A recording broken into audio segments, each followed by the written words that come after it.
Hello,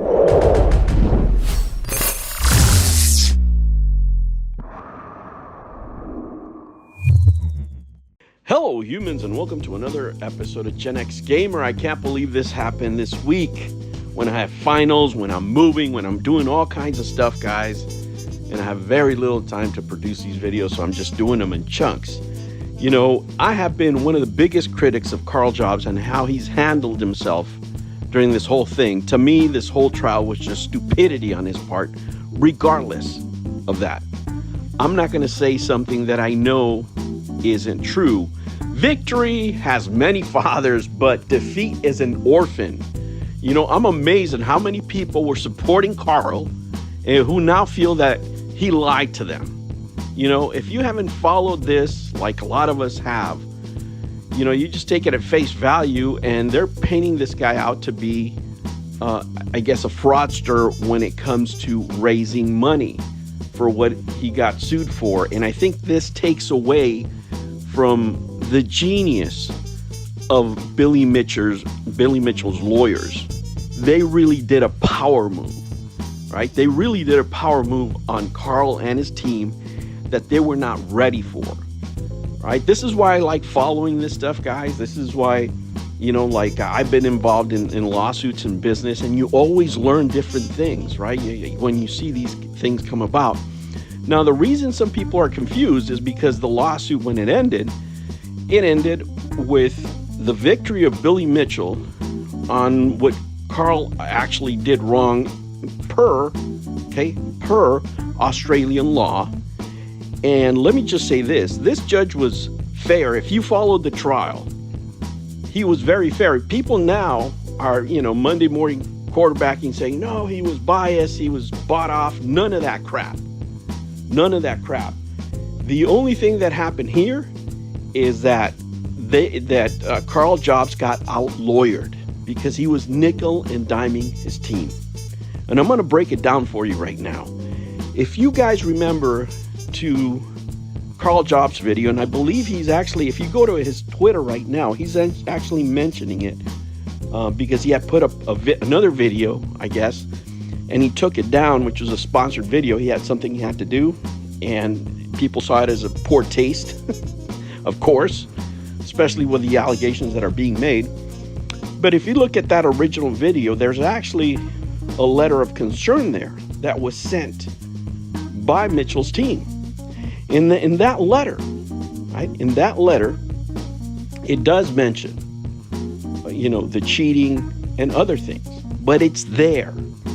It's actually there, and it's part of Billy Mitchell's team's plan, which was just amazing and glorious, and just I'm just in awe to see how they pulled this off, right? Because what they did, knowing the type of opponent that they had, and now this is not legal advice, this is just some guy on YouTube admiring lawyers' work, right? What they did that was genius was they put this out there. So Karl Jobs' team started preparing for the cheater allegations, right? The cheater allegations, they put it out there, and these guys are getting ready. Okay, this is what we're going to be defending. This is what we're going to do. And that's what they were prepared for. By this time, Karl Jobs had spent about $400,000. $400,000 to prepare for this defense, right? And it doesn't look like he hired the best lawyers. I mean, I don't know where the hell he got these lawyers from, guys. They underperformed. They definitely overpromised him something and underperformed. And what Billy Mitchell's team did is, instead of going for all that stuff that he had mentioned in the letter of intent, and I believe, you guys can double check me on this, I believe they actually filed on it and then withdrew it. Now, when they withdrew it and changed it, that's when Karl's team said, hey, we need more money because there's been some changes here. And that's when, you know, Karl started nickel and diming and said, no, I'm going to look for somebody else. This is crazy. I don't want to pay any more. And you can tell that at that point, whatever he settled for, and this is just my guess. Again, guys, this is not legal advice or a professional opinion at all, but just from following the case and looking at what these lawyers did and how they performed in court, it seems to me that whatever he settled for with them, which was not the $200,000 that they were asking for, was barely enough to cover for the trial. And all the work they really did was the cheating allegations. They had nothing beyond that. So when Billy's lawyers switched it up on them and made it about Apollo, they were not ready.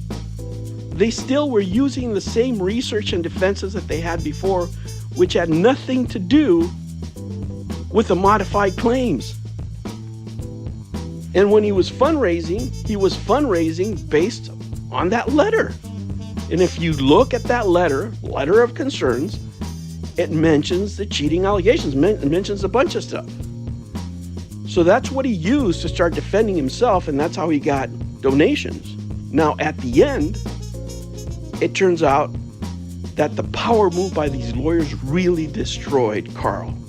His team wasn't ready because they were not giving the money they wanted. And let me tell you, if there's somebody that needs money, it's your lawyer. That's not something you nickel and dime with. That's not something you mess around with. You get the best lawyer that you can, and you just give them what they ask for. You have to do your research. You have to know who the hell you're hiring.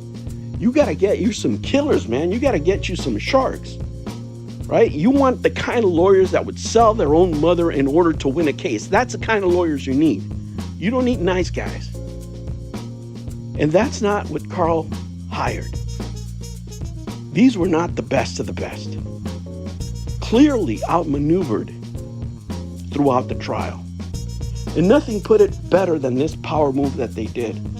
They knew they couldn't win those allegations, but they made them put all the money and effort in that.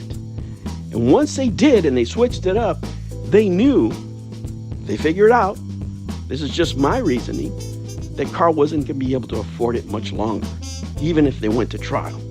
Because they knew they had to go to trial because, if you guys remember, Mitchell had been delaying it, which is, probably his advice of his lawyers. Make him spend more money. This guy has limited resources. You have money. You can do this. He's going to have a hard time doing it. And that's true. That's what happens. In the end, he was asking for discounts. He didn't give the lawyers the money they needed. And it looks like these guys just stopped working. They went there overconfident. Absolutely. You can tell by the way Carl was speaking. You can tell by the way he was still talking shit. After being in the legal process, I can't believe he's still talking after he's in court. The first thing your lawyer tells you to do is shut the hell up. Billy Mitchell did. He got off of Twitter. He wasn't on social media. But Carl couldn't keep it shut. And his own words came back to haunt him. And he wasn't prepared, not even in the area of public relations, because he didn't convey that switch up that they did to him in court. If people are paying your bills, you have to do it. You have to tell them, hey, it changed from this to this. But if it was just about Apollo, do people have a point saying, hey, maybe we wouldn't have given as much money? Maybe, but that was towards the end. By this time, he had already raised all the money. Look, I have clowned on Carl for even taking this on, right? And, being smart but not wise. I mean, there's a lot of criticisms I can make about the guy. But I'm not going to say that he lied, when in reality what happened is Billy Mitchell's team did a complete power move on him and actually swept him off his feet, not only him, but his lawyers, and just outsmarted them. That's really what happened here. But in reality, when you go back and look at that first letter, it actually does say cheating allegations. So I'm not going to sit here, and just dunk on the guy with something that I know in the beginning was the case, right? It was about cheating. It was switched up. He got outsmarted. Billy Mitchell always wins. He should have known that. He should have known that. But here we are, right? The guy wasn't smart in taking this lawsuit on, but, I'm not going to say that he defrauded people, that he was dishonest, because in the beginning, this lawsuit was about the cheating. The brilliance of the case was the work that Billy Mitchell's lawyers did and how they handled it, and eventually won this lawsuit for him. All right, humans, that's it for me. My voice is going. I got more stuff to do here. Don't forget to like and subscribe. I'll catch you on the next one. Take care. New videos every Monday and Sunday. Thank you for joining me on another episode of the Gen X Gamer. Remember to like and subscribe, click that notification bell, and remember, never ever be afraid to be happy. I'll catch you on the next one. Take care.